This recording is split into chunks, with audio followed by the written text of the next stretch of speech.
শ্রমিকদের মজুরি বোর্ড পুনর্গঠনপূর্বক ন্যূনতম মজুরির পুনর্নির্ধারণ করা সহ সকল দাবি মেনে নেওয়া হবে বলে জানিয়েছেন শ্রম উপদেষ্টা আসিফ মাহমুদ সজীব ভূঁইয়া।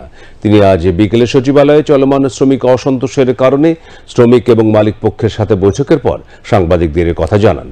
দেশের অন্যতম রপ্তানিমুখী শিল্প খাত বাঁচাতে বুধবার থেকে সকল শ্রমিকদের কাজে যোগ দেওয়ারও আহ্বান জানান শ্রম উপদেষ্টা। বিস্তারিত রিপোর্টে।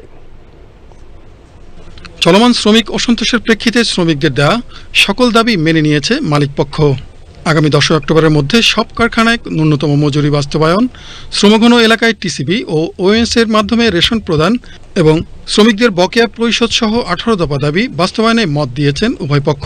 মঙ্গলবার বিকেলে শ্রম ও কর্মসংস্থান মন্ত্রণালয়ের সভাকক্ষে শ্রমিক এবং মালিক পক্ষের বৈঠক শেষে এক সংবাদ সম্মেলনে শ্রম ও কর্মসংস্থান উপদেষ্টা আসিফ মাহমুদ সজীব ভূঁইয়া বলেন, পোশাক শিল্প খাতের শ্রমিকদের দেয়া সকল দাবি